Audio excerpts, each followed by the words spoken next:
बिस्मिल्लाहिर्रहमानिर्रहीम। अस्सलाम वालेकुम स्टूडेंट्स। आज हम लोग अपना स्टैटिस्टिक्स 641 की असाइनमेंट नंबर 1 को हम लोग सॉल्व करेंगे। ये जो आपकी असाइनमेंट है बहुत ज़्यादा इजी है। बस ये है कि आपको इसकी कैलकुलेशंस करना आना चाहिए, आपको पता हो कि आपने सॉल्व कैसे करना है, ठीक है, आपने कैलकुलेट कैसे करना है, क्योंकि यही जो कैलकुलेशंस हैं ये फिर आपके पेपर में भी आपके काम आएंगी। फ्रीक्वेंसी डिस्ट्रीब्यूशन से रिलेटेड असाइनमेंट है, तो ये वैसे भी इससे रिलेटेड काफ़ी सारे क्वेश्चंस आते हैं। सबसे पहले हम ये देखते हैं कि हमें हमारे इंस्ट्रक्टर ने कहा क्या है। उन्होंने हमें ये कहा है कि ये जो हमें एक हमारी जो पूरी फाइल है, एक असाइनमेंट फाइल, इसी को ही आपने एडिट करना है। इन्होंने हाईलाइट किया हुआ है एरिया को कि इस एरिया के अंदर आपने सोल्यूशन देना है, ठीक है। आपने अलग से कोई फाइल नहीं बनानी, इसी के अंदर ही आपने एडिट करके इसको इसके अंदर आपने लिख देना है। सबसे पहले वो ये कहते हैं कि question number one data sheet में मौजूद है। आपने वहां पे क्या करना है कि एक फ्रीक्वेंसी डिस्ट्रीब्यूशन टेबल बनाना है जिसका इंटरवल 8 हो, ठीक है। जस्ट आपने इतना सा करना है कि फ्रीक्वेंसी डिस्ट्रीब्यूशन टेबल बनाना है, ठीक है। उसके बाद जो हमारा दूसरा क्वेश्चन है उसमें ये है कि जो क्लास बाउंड्रीज हैं उनकी मिड पॉइंट्स को कैलकुलेट करना है। उसके बाद डेटा की जो रिलेटिव फ्रीक्वेंसी है उसको कैलकुलेट करना है। फिर परसेंटेज रिलेटिव फ्रीक्वेंसी को कैलकुलेट करना है। हिस्टोग्राम हम लोगों ने ड्रॉ करना है, और अगर उसको आप लोग चाहते हैं कि अगर चेंज करना चाहते हैं कि वो ज़्यादा अच्छा लगे तो आप लोगों ने उसको चेंज भी करना है। और पांचवी जो चीज़ अपनी करनी है वो ये कि आपने अपने डेटा का मीन भी फाइंड आउट करना है, ठीक है। तो हम सबसे पहले अपना क्वेश्चन नंबर 1 सॉल्व करते हैं। ये हमारे पास इन्होंने डेटा दिया हुआ है। अब हमसे वो ये कह रहे हैं कि आपने इसका फ्रीक्वेंसी डिस्ट्रीब्यूशन टेबल ड्रॉ करना है, ठीक है। ये जो हाईलाइटेड एरिया, इस एरिया के अंदर हम लोग अपना सॉल्यूशन लिखेंगे। तो फ्रीक्वेंसी डिस्ट्रीब्यूशन टेबल जब हम लोगों ने बनाना होता है तो उसमें सबसे पहले हमने क्लास बाउंड्रीज बनानी होती हैं, क्लास लिमिट्स बनानी होती हैं। तो क्लास बाउंड्रीज और क्लास लिमिट्स बनाने के लिए तो आपने सबसे पहले आपका जो डेटा का पूरा एक एरे होता है, यानी कि जो आपको डेटा दिया हुआ होता है, जो वैल्यूज आपको दी हुई होती हैं, उनको आपने पहले तो सॉर्ट आउट कर लेना होता है असेंडिंग ऑर्डर में, ठीक है। और फिर आपने ये देखना होता है कि जो छोटी वैल्यू है वो कौन सी है और सबसे बड़ी वैल्यू कौन सी है, तो उसके मुताबिक आप लोग क्लास बाउंड्रीज क्रिएट करते हैं। खैर हम लोग आगे चलते तो मैं आपको मजीद साथ साथ बताती हूँ। सबसे पहले तो यहाँ पे हम अपनी हेडिंग दे लेते हैं क्लास बाउंड्री स्कीम, ठीक है। और आगे यहाँ पे मैं हेडिंग दे देती हूँ फ्रीक्वेंसी की, ठीक है। फ्रीक्वेंसी डिस्ट्रीब्यूशन टेबल हम लोग कर रहे हैं ना, बना रहे हैं, ठीक है। अच्छा, अब हमने क्लास बाउंड्री इस डेटा की बनानी है। सबसे पहले आपने इस सारे डेटा को सिलेक्ट कर लेना है। ये जो सारे नंबर्स हैं इनको आप कर लें सिलेक्ट करने के बाद आप यहाँ पे ऊपर जाएंगे और यहाँ पे हमारे पास ऑप्शन होगा कि आप इसको, या आप लोग इसी पे जो है वो राइट क्लिक करें। ये हमारे पास सॉर्ट का ऑप्शन है, ठीक है। और ये हमारे पास लिखा हुआ है सॉर्ट स्मॉलेस्ट टू लार्जेस्ट, तो हमने भी स्मॉलेस्ट से लार्जेस्ट वाली हम लोगों ने इसको सॉर्ट आउट करना है। यहाँ पे मैं कर देती हूँ सॉर्ट। तो ये देखें हमारे खुद ब खुद अब डेटा छोटी वैल्यू से बड़ी वैल्यू की तरफ वो अब अरेंज हो चुका है, ठीक है। अब हमने इसकी क्लास बाउंड्रीज बनानी है। सबसे जो छोटी वैल्यू हमारे पास है वो है 90, और जो सबसे बड़ी वैल्यू है वो कितनी हमारे पास 160 की। तो हम लोग अपनी क्लास बाउंड्रीज को 90 से स्टार्ट करेंगे। 90 से हम लोग स्टार्ट करेंगे और 92 कब तक, कहाँ तक जाएगा, हमें उन्होंने बताया कि आपने फ्रीक्वेंसी डिस्ट्रीब्यूशन टेबल में इंटरवल कितना रखना है, 8 का रखना है आप लोगों ने इंटरवल, ठीक है। तो 90 से आप काउंट करें 90, 91, 92, 93, 94, 95, 96, 97, 97 तक हमारे पूरा जो इंटरवल 8 है वो पूरा हो रहा है। आगे हम लोग चलते हैं। अगला जो हमारी क्लास बाउंड्री होगी वो कैसे बनेगी, 98 टू 106, नहीं 100, 98, 99, 100, 98, 99, 100, 1 2 3 4 5, यस 105 तक होगी। फिर उसके बाद अगली जो हमारी जो फ्रीक्वेंसी की वो क्लास बाउंड्री जो होगी वो 106 से लेके आगे 6 7 8 9 10 11 12 13 113 तक होगी, ठीक है। आगे हम चलते हैं। आप लोग इस ऐसे भी कर सकते हैं। देखिए यहाँ पे फर्स्ट क्लास बाउंड्री कितनी है, 106 में आप 8 प्लस करें तो क्या बनता है हमारे पास 114, ठीक है।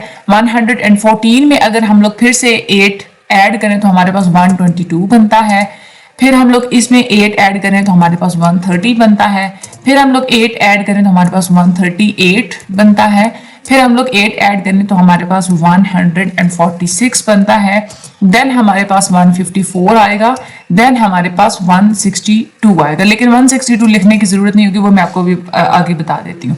अब हम लोग क्या करेंगे, ये मैंने फर्स्ट जो बाउंड्री थी वो लिख ली। अब हम लोग इसकी सेकंड बाउंड्री को लिख लेते हैं। इसको मैं यहाँ पे एडिट कर लेती हूँ। अच्छा, यहाँ पे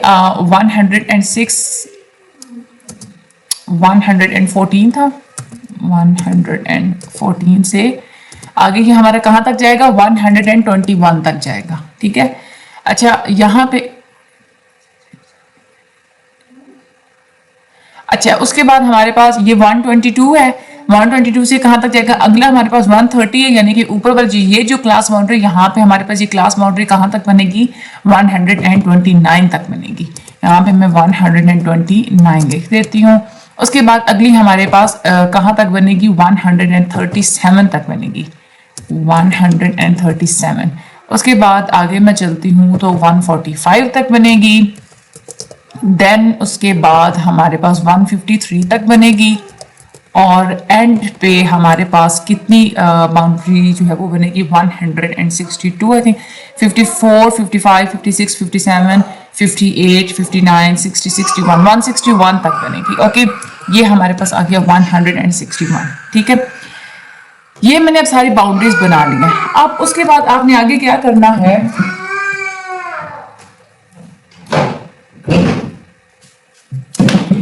अच्छा, अब हमने ये देखना है हमारे पास ये जो डेटा मौजूद है इसमें 90 से लेकर 97 के दरमियान कितनी जो वैल्यूज हैं वो आ रही हैं।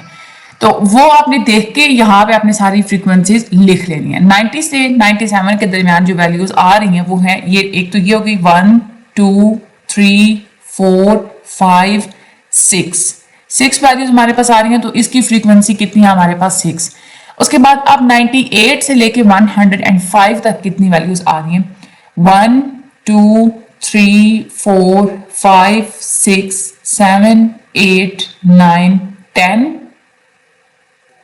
ओके, आगे चलते हैं, आगे भी कोई है, यस है, 11 हमारे पास ये आ रही हैं। आप लोगों ने क्या करना है, आप मेथड को समझे, और बाकी जो यहाँ पे मैं लिख रही हूँ ना वैल्यू, यही सेम यही देख के आप लोगों ने लिखनी है, क्योंकि इसमें तो प्लेजरिज्म हो नहीं सकती, कैलकुलेशंस एक जैसी आनी है सबकी। उसके बाद 106 से 113 तक ये जस्ट एक ही वैल्यू है हमारे पास, ये 1 हमने लिख लिया। उसके बाद 114 से लेके 121 तक कितनी वैल्यूज हैं हमारे पास, 2 वैल्यूज हैं, ये देखिए 120 और 121 की, ये हमारे पास होंगी 2 वैल्यूज। उसके बाद आगे चलते हैं, 122 से लेके 129 तक कितनी वैल्यूज हैं, 1 2, ये भी 2 ही हैं जस्ट। ओके, उसके बाद 130 से लेके 137 तक हम लोग काउंट कर लेते हैं, 131 2 3 4, ये हमारे पास 4 वैल्यूज हैं। उसके बाद आगे चलते हैं, 138 से लेके 145 तक कितनी वैल्यूज हैं, आगे ये 1 2 3 4 है। ओके, यहाँ पे भी मैंने 4 लिख लिया, एंटर प्रेस करती हूँ। अब 146 से लेके 153 तक ये हमारे पास 1 2, ये हमारे पास 2 वैल्यूज हैं। मैं थोड़ा सा इसको ऊपर करती हूँ, यहाँ पे हमारे पास 2 वैल्यूज हैं। और एंड पे 154 और उससे अबव कितनी है हमारे पास, तो वो है हमारे पास 154 1 2 3 4 5 6। ठीक है, ये हमारे पास 6 वैल्यूज हैं, ये हम यहाँ पे मैं लिख लेती हूँ 6। अब हमने चेक करना है कि हमने जितनी भी वैल्यू काउंट की हैं तो हमने सही से काउंट की हैं या नहीं की, कोई रह तो नहीं गई।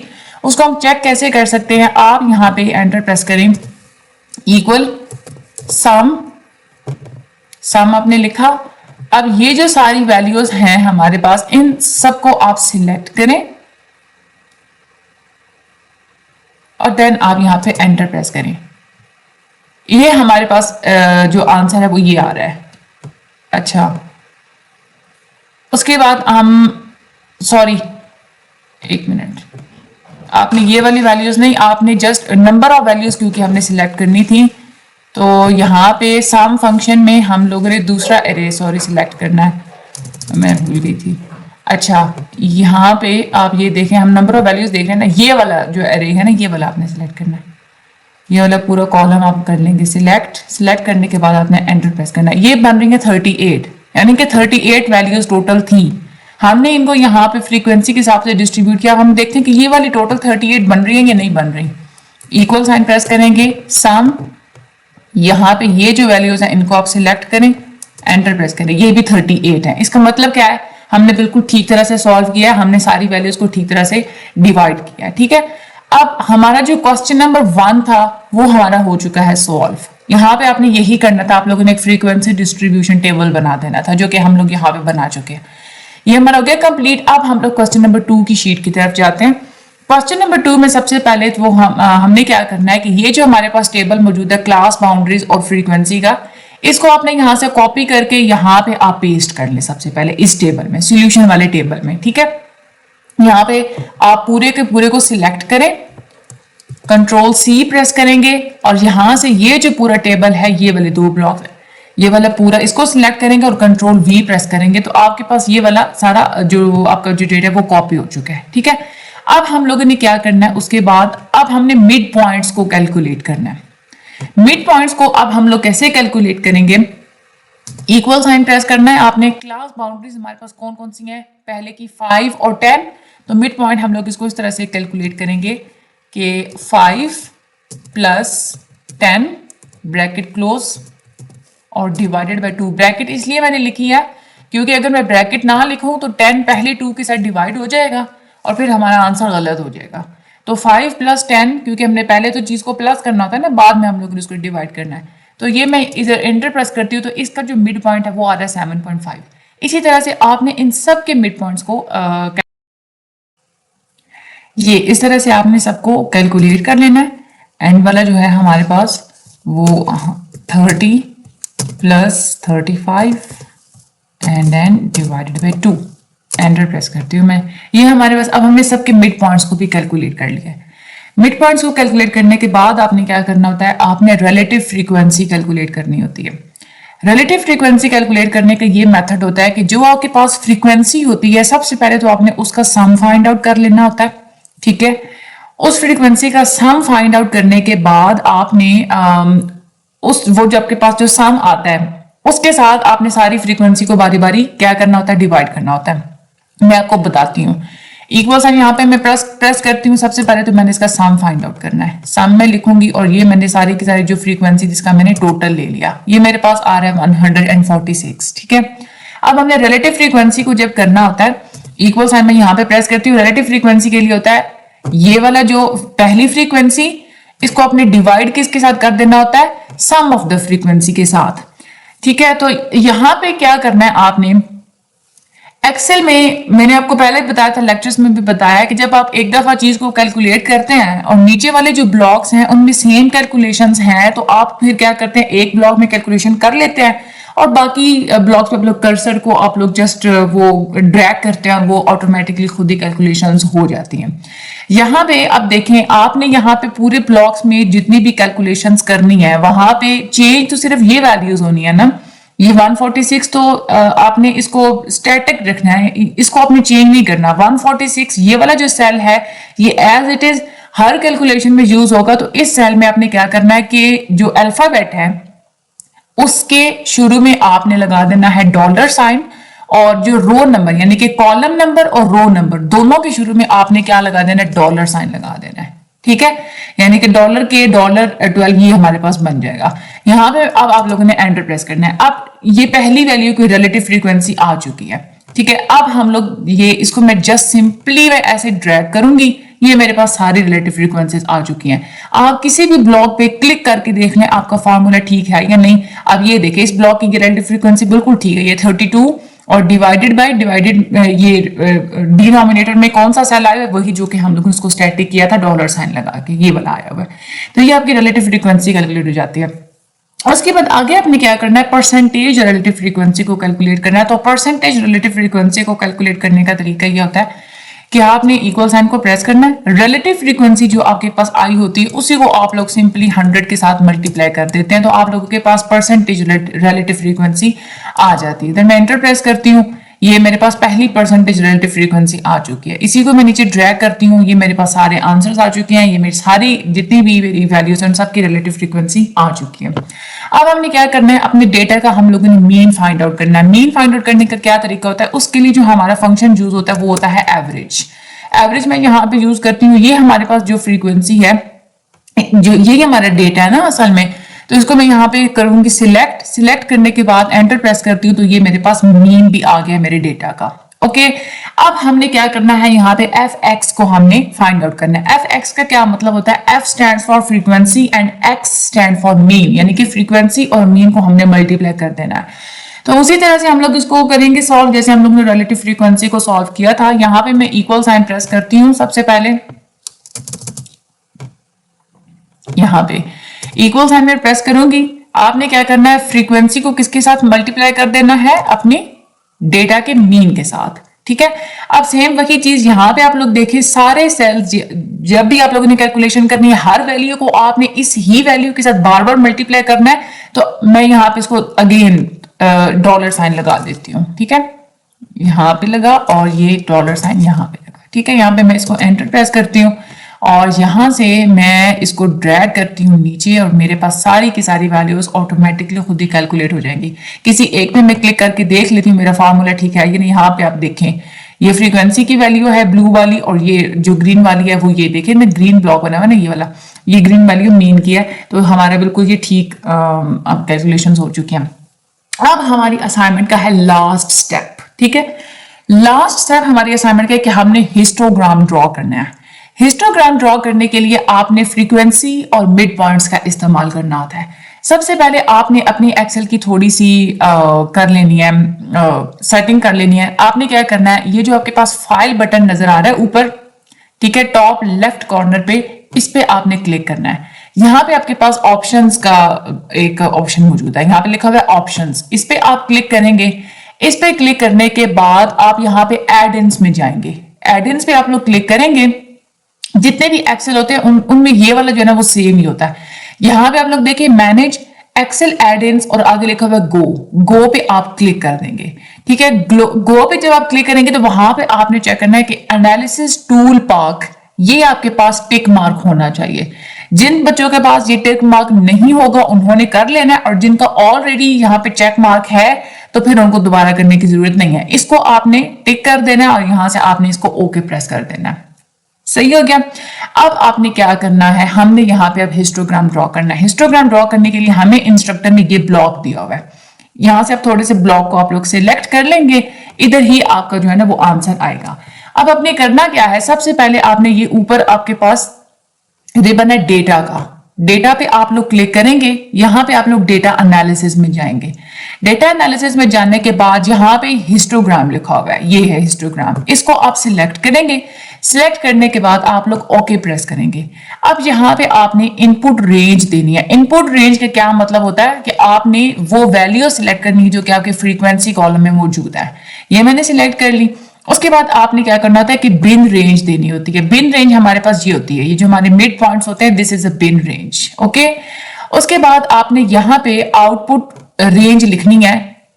आपने आउटपुट रेंज को पहले तो कर लेना है सिलेक्ट, ठीक है, और उसके बाद एक मिनट मैं इसको अगेन लेबल्स को भी साथ में ही हम लोग सिलेक्ट कर लेते हैं। आप ये ऐसे कीजिएगा, आपको आसानी रहेगी। यहाँ पे आपने लेबल्स को टिक मार्क करना है। इनपुट रेंज में आपने क्या करना है, ये फ्रीक्वेंसी जहां पे लिखा हुआ है ना ऊपर, ये वाला लेबल भी साथ में सिलेक्ट कर ले। और यहाँ पे जो बिन रेंज है इधर, ये वाला जो लेबल है ये मिड पॉइंट्स वाले, ये भी आप लोग सिलेक्ट कर लें। राइट, अब यहाँ पे आउटपुट रेंज आपने यहाँ पे लिखनी है। आउटपुट रेंज हमारी कौन सी है, जहां पे हम लोग चाह रहे हैं कि हमारा हिस्टोग्राम ड्रॉ हो, तो ये है हमारी आउटपुट रेंज। ये हमने इसको कर लिया सिलेक्ट। यहाँ पे हमारे पास आउटपुट रेंज भी आ गई है। लास्ट आपने क्या करना है कि यहाँ पे चार्ट आउटपुट का ऑप्शन है, ये चार्ट आउटपुट के ऑप्शन को भी आपने चेक कर लेना है। यहाँ पे आपने इसको टिक मार्क कर देना है और देन आपने इसको ओके प्रेस करना है। ओके, अब आपके पास ये तो हिस्टोग्राम जो बना हुआ है, मैं यहाँ पे थोड़ा सा इसको नीचे ड्रैग करती हूँ, ये यहाँ पे, ठीक है। अच्छा, अब आपने क्या करना है, यहाँ पे देखें जो फ्रीक्वेंसी यहाँ पे हिस्टोग्राम ने दी है वो 2 0 1 0 0 ये दी है। इन्होंने हमें क्या किया कि कैलकुलेट करके दिया है। वैसे हिस्टोग्राम ये होता है कि आपका जो रॉ डेटा होता है ना, जब फ्रीक्वेंसी कैलकुलेट नहीं हुई भी होती, फॉर एग्जांपल ये हमारे ये जो पिछला था, ये हमारे पास ये वाला रॉ डेटा होता है, ठीक है। इसी को जब आप लोग सिलेक्ट करते हैं देन तो आपको हिस्टोग्राम बिल्कुल वो सही जो आंसर देता है वही आपने उसी को ही आपने एक्सेप्ट करना, तो उसको आप लोगों ने चेंज नहीं करना होता। लेकिन यहाँ पे क्योंकि हमने रॉ डेटा नहीं दिया था, हमने फ्रीक्वेंसी और मिड पॉइंट्स का इस्तेमाल करना था। आपने यहाँ पे परेशान नहीं होना, आपने यहाँ पे क्या करना है कि फ्रीक्वेंसी का ये जो पूरा कॉलम है इसको सिलेक्ट करके यहाँ पे आप लोग कंट्रोल सी प्रेस करें, और यहाँ पे ये जो फ्रीक्वेंसी का कॉलम है इसको आप लोग सिलेक्ट करके यहाँ पे कंट्रोल वी प्रेस करें, ओके। और ये एंड पे जो 2 लिखा हुआ है इसको आप लोग यहाँ पे डिलीट कर दें। अब हमने अपनी जो हमारी रियल फ्रीक्वेंसी हमने बोली, अब देखिए ये मिड पॉइंट सेम वही है जो कि यहाँ पे मिड पॉइंट्स हैं, और ये फ्रीक्वेंसी भी सेम वही है जो कि हमारी यहाँ पे फ्रीक्वेंसी, मैंने वही इसको कॉपी पेस्ट कर लिया है। अब आप लोग देखें आपका हिस्टोग्राम लुकिंग लाइक दिस, ये वाला आपका बिल्कुल राइट हिस्टोग्राम है। आप यहाँ पे देखें 7.5 की फ्रीक्वेंसी कितनी थी 4, ये हमारे पास ऑलरेडी मैंने जब लेबल सिलेक्ट किए थे, मैंने आपको वो पहले हमने वैसे अरे सिलेक्ट किया था ना, मैंने आपको कहा था ना कि साथ में लेबल सिलेक्ट करने, लेबल आप लोग जब सिलेक्ट करते हैं तो आपके पास ये ऑलरेडी लिखा हुआ आ जाता है कि ये हमारी फ्रीक्वेंसी है और ये हमारे मिड पॉइंट्स हैं, ठीक है। तो यहाँ पे देखें हमारे पास 7.5 की फ्रीक्वेंसी 4 थी, यहाँ पे देखिए 7.5 का ये जो बार है ये बिल्कुल छोटी सी है, ये तकरीबन यहाँ पे 4 भी बन रही है, ठीक है। आगे अगर हम लोग लास्ट वाले देखें 32.5 की जो फ्रीक्वेंसी थी वो 50 थी, तो ये 32.5 की फ्रीक्वेंसी ये 50 तक जा रही है, ये एग्जैक्टली यहां तक आ रही है, यहाँ पे 50 ही होना है। तो ये वाला जो आपका हिस्टोग्राम है this is a right histogram. ये इसी तरह से आपने अपनी असाइनमेंट को सॉल्व करना है, सेम इसी तरह से। देन आपने ये असाइनमेंट सॉल्व जब आप लोगों ने कर लेनी है तो यहाँ पे आप लोग टॉप लेफ्ट कॉर्नर पे चाहिए, यहाँ पे आपका सेव का बटन है, इसको आप लोग यहाँ पे सेव कर लें। अब आप लोग जहां पे भी उसको सेव करना चाहते हैं, वैसे तो वो आपसे फाइल तो वो नहीं पूछेगा कि आपने लोकेशन तो नहीं पूछेगा, खैर लोकेशन पूछते वो तो आप लोगों को पता है कि फाइल सेव कैसे करते हैं। तो जस्ट आप लोग ने इस फाइल को सेव कर लेना है। सेव करने के बाद इसी फाइल को आपने क्या करना है, अपने LMS पे अपलोड कर देना, ठीक है। और आपने कुछ भी नहीं करना, आपने कोई वो जो है वो MS वर्ड फाइल नहीं यूज करनी, कुछ भी नहीं करना आप लोगों ने।